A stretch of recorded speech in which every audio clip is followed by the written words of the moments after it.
Hello YouTube family, સ્વાગત છે તમારું અલ્લુર કિચનમાં। આજે આપણે બિલકુલ નવી જ રીતે ચટાકેદાર આખા બટાકાનું ગ્રેવીવાળું શાક। તો ચાલો જઈએ રેસીપીની ઓર। તો અહીં મેં બાફેલા બટાકા લઈ લીધા છે, 2 મોટી ડુંગળી, 2 નંગ ટમેટાં, આદુ, લસણ, મરચાં, લીલા ધાણા, આ રીતે બધાની આપણે પેસ્ટ તૈયાર કરી લઈશું।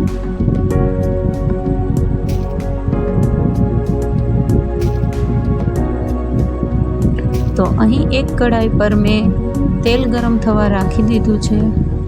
તેલ ગરમ થતાની સાથે જ એક પછી એક બધા બટાકા આપણે 1 થી 2 મિનિટ માટે સાંતળી લઈશું।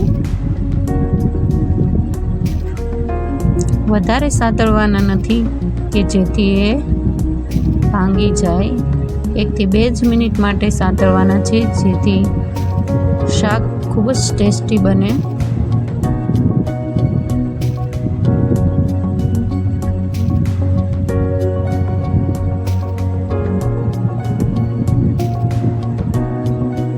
આખા બટાકાના શાક બનાવવા માટે આપણે ઝીણા બટાકાનો ઉપયોગ કરવાનો છે। હવે આપણે બટાકા તળેલા તેલમાં 1 ચમચી આખું જીરું ઉમેરી અને લીલા મરચાં, આદુ, લસણ અને લીલા ધાણાની પેસ્ટ ઉમેરી દઈશું। ત્યાર પછી આપણે એમાં ડુંગળી અને ટામેટાની પ્યાસ પણ ઉમેરી દઈશું।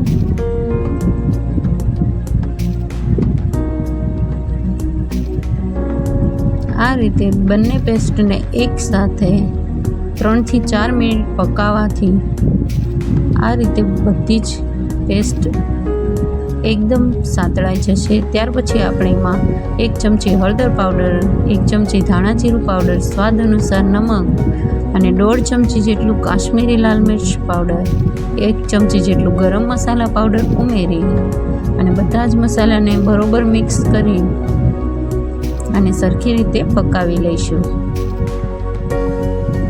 કોઈ પણ મસાલાની કાચી સ્મેલ ન આવે ત્યાં સુધી આપણે મસાલો પકાવી લેવો જોઈએ જેથી શાકનું સ્વાદ ખૂબ સારો લાગે। હવે આપણે એમાં 1 વાટકા જેટલું પાણી ઉમેરી અને સરખી રીતે ઉબાળી લેવાનું છે। મેં અહીં વિડીયો થોડો સ્પીડ કરીને બતાવેલો છે। તો આ રીતે બધી જ ગ્રેવી ઉકળવા લાગે ત્યારે આપણે એમાં ફ્રાય કરેલા બટાકા ઉમેરી દેવાના છે અને આ રીતે હાઈ ફ્લેમ પર 10 થી 15 મિનિટ સુધી પકાવી લેવાનું છે। તમારો વધારે સમય ના બગાડતા મેં વિડીયો સ્પીડથી બતાવેલો છે। તો આ રીતે રેડી છે આપણું આખા બટાકાનું શાક। એકવાર જરૂરથી ટ્રાય કરજો। જો તમને મારા વિડીયો જોવા પસંદ આવતા હોય તો મારા વિડીયોને લાઈક કરજો, શેર કરજો, મારી ચેનલને સબસ્ક્રાઈબ કરવાનું ના ભૂલતા।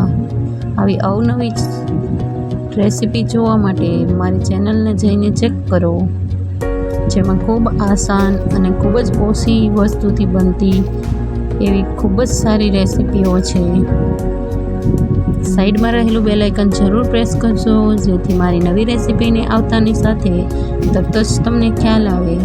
તો રેડી છે આપણું ચટાકેદાર આખા બટાકાનું શાક।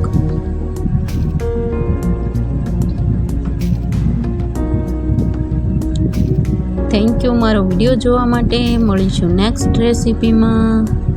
Okay, bye by.